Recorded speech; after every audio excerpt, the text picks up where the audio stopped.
بسم الله الرحمن الرحيم الحمد لله وكفى والصلاة والسلام على خير من اصطفى وعلى آله وصحبه ومن تبع هداهم وبآثارهم اقتدى أما بعد السلام عليكم ورحمة الله وبركاته. This short talk aims at resolving the dispute over saying Jumu'ah Mubarakah, which is, as everybody knows, a saying that the mass Muslims are accustomed to say on Fridays. Now, unfortunately, we all have witnessed the big fuss made about this act, which has been fought aggressively on the internet because it has been declassified as innovation. However, it was much of a surprise for me to find out that most of those who address and discuss this issue on the internet happen to be lay people who happen to have read or heard a fatwa which they took and then rushed immediately to their computers and laptops to either write a long article refuting this practice or, even worse, record a video clip to publish online in order to show the world what they have discovered. Obviously, I do not question the intention of those people, as only Allah knows what they conceal in their hearts, and so I only assume the good in them. However, at the same time, their actions cannot be justified, and so they are not excused for their mistakes, because these people seem to forget the fact that they are in no position to defend or even refute scholarly views. Why? Because of one simple fact, that is, they are unqualified to do so. Otherwise, no one would have called them lay people from the first place. Now, this disturbing trend is common to see online, especially on forums, Facebook, YouTube, and etc. People really need to understand that the only person entitled to defend or refute a scholarly view is a person who acquired the required means and knowledge. And obviously, this cannot be based on reading of some chapters and articles or attending some courses or lectures. I hope what I have said so far does not give the impression that I'm against spreading the knowledge that a lay person may learn from such mediums. On the contrary, I do support who like to spread what they have learned, but that is only when the use method and approach are correct. Now, you may ask, how can a lay person spread knowledge if he is unqualified to handle knowledge? It's very simple. All what you need to do is to go by the do and do not do checklist.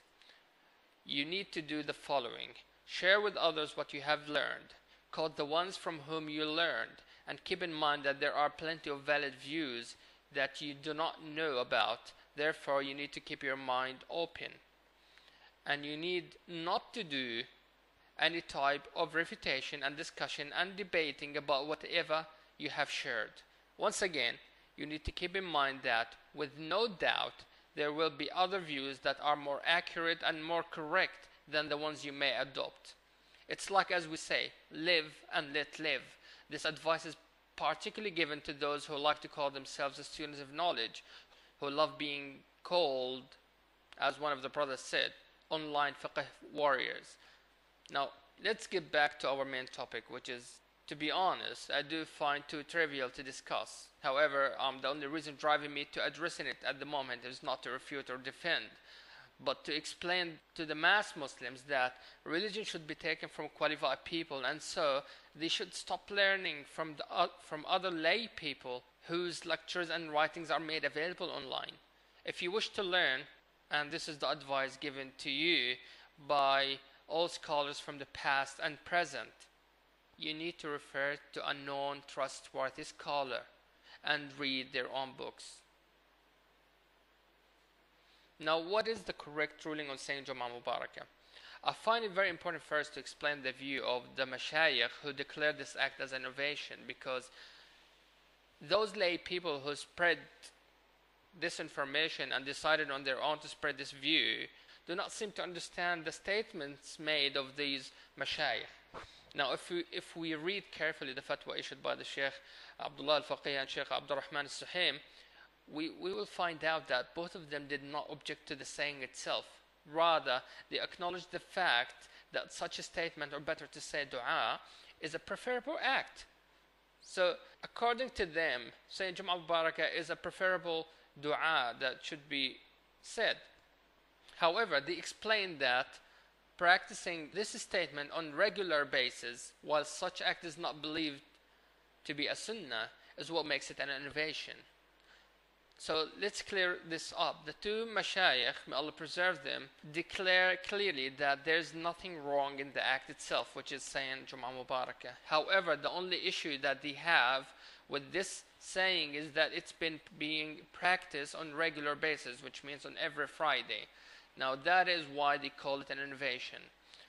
Now the two mashayikh, may Allah preserve them, however, seem to have overlooked the fact that what they stated does not qualify the act to be an innovation, but rather listed under the category of additional innovation, which is a defined terminology that many recent mashayikh fail to understand properly. Having said that, based on this classification and reasoning used by the two mashayikh, to say Jumu'ah Mubarakah on some Fridays and not saying it on some other Fridays would make it permissible and just fine. Now, the fatwa of the Sheikh Salih al-Fawzan, on the other hand, came out more cautious and careful in selecting the words, so he sufficed by advising people not to do what has not been practiced by the Prophet and his companions. I must admit though, this statement shows the good understanding he has for the method of early scholars when dealing with these kind of issues. Now, far from knowledge-based discussion, there are another two arguments that lay people often throw at others just to fashion the view that saying Jumu'ah Mubarak is an innovation. Now, definitely I will comment on each one accordingly. Now, the first argument that they throw at your face is, well, neither the Prophet nor his companions ever practiced such saying on Fridays, so if it has any goodness, they would have been the first people to rush to it. Now, my comment on this statement that the use of this argument is it's not only taken out of context, but also applies wrongly. This is because the concept is used to identify whether such act is prescribed in religion or not. Therefore, it has nothing to do with whether the act is being permissible or not. For instance, it is the custom of some people to say to the traveler who returns home safe, "All praise is due to Allah for returning you home well and safe." And people would always say to the family of the deceased, "May this be the last calamity to befall you," which neither statements have ever been practiced by the Prophet or even his companions. But still, no scholar would ever say this is an innovation. To make it worse, I have noticed that some of the people who stepped forward to give fatwa stated that since such act was not practiced by the Prophet or his companion, then it is an innovation. It is very ridiculous statement to say, because obviously either these people are unqualified or overlook the entire usul of fiqh of the four madhabs. In simple terms, to say one act is not prescribed does not mean by necessity that it is an innovation or even disliked. Needless to mention that the actions of companions per se do not stand as a source of law-making in Islam. Now, the second argument they would throw at you is to say, well, saying Jumu'ah Mubarak is a dua, and it is a well-known fact that dua is an act of worship. Hence, act of worships cannot be established unless with the existence of an evidence supporting it. Now, this principle is also often taken out of its context and used recklessly. To cut the long story short, we know that there is no restriction on when to make dua on Friday, which is a day that the Prophet ﷺ encouraged us to make more dua in it. We also know that we do not need to have a specific evidence to address every specific event, as general proof and general principles should suffice to prove the correctness of an act. As all that is known to all people of knowledge, then there is no need to reply to this argument, which just does not make sense in the context anyhow. I would like now to lay down 5 important facts before I proceed to explain the correct ruling. I would like everyone to keep in mind these 5 facts. The first one is, Friday is a blessed day based on the known authentic hadith documented in Sahih Muslim. So Friday is a blessed day. Now, second fact, Friday is a Eid day, as proven in the good hadith mentioned in Sunan Ibn Majah. So Friday is a Eid. Actually, as a matter of fact, the hadith is clearly stating that Friday is a Eid. The third fact is, congratulating others because of Eid days is permissible as known to all people of knowledge. The fourth one is, congratulating others because of good events is part of customs, not worship.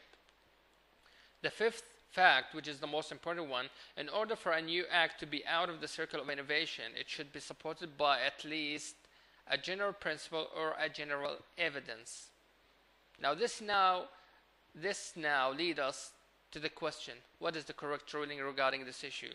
Now before answering this question, we need to understand that these two words, Jumu'ah Mubarakah, can be either a dua, which in this case would mean, may Allah make this day be blissful, or a statement to mean that this day is a blessed day, or a congratulation statement, which is used to show joy for witnessing this blessed day. Now if it is a dua, then we know that dua is preferable act in religion. We also know that dua is preferable in events and moments that are proven to be virtuous. That is being said, Friday is proven to be a day of excellent virtue, and that it has an hour at which dua is accepted. Hence, we are encouraged to make dua on that day. All the aforementioned prove not just the permissibility of this act, but also the fact that such act can be desired in religion. If we assume that this saying is just a mere statement, then this means it is used to remind others about the virtue of the day. So it has no relevance to the concept of innovation or whatsoever. Because of that, the ruling over this statement would be permissible. Now if we consider this saying as a form of congratulation, then we know that it is permissible to do so in Eid. And Friday is Eid, as said in the hadith and emphasized on by Ibn al-Qayyim. Thus, it cannot be called an innovation or even disliked act.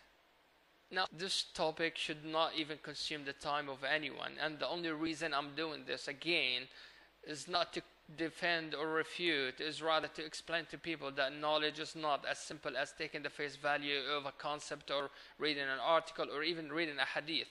Fiqh is very complex, very complicated topic that require acquiring a lot of instruments that needed to understand texts. Now before people start to badge me with their sectarian labels and call me Wahhabi or Sufi or Ash'ari or Salafi or whatsoever, I will save everyone the effort by letting them not reap sins because of me. However, as I know the ones who will be upset about this issue now is some of our brothers who like to call themselves Salafi, and I purposely mentioned some because I know that the real Salafi ones, they would never object to what I have said. I would like all of you to disregard all what I have said before and just heed for the words of Sheikh Ibn Uthaymeen rahimahullah, whom I believe was one of the best jurists of our time. He said, and I'm quoting him, "Congratulating people because of Eid is permissible, and there is no specific format for saying this congratulation. Hence, whatever people are accustomed to say in such occasions is fine, providing there is nothing sinful in what they say." End of quote. He said in another place, and I'm quoting him again, "Congratulating others because of Eid was practiced by some companions. However, even if we assume that this was never practiced by them, this practice has become today from the normal customs of people who now congratulate each other for witnessing the Eid, or for completing the fasting, or for even completing the praying the Qiyam." These two statements of the Sheikh shows a great understanding of fiqh and a beautiful applying of principles when examining an issue. I hope what I have said suffices, and I hope what I have said clarified the entire issue. Now my final advice to you is, if you do not wish to say it, fine, do not say it. No one's gonna blame you. But if you find people saying it, you have as well to respect the fact that there is a strong valid view that says it is fine, and another strong valid view that says it's preferable. So live and let live. هذا والله أعلم والسلام عليكم ورحمة الله وبركاته.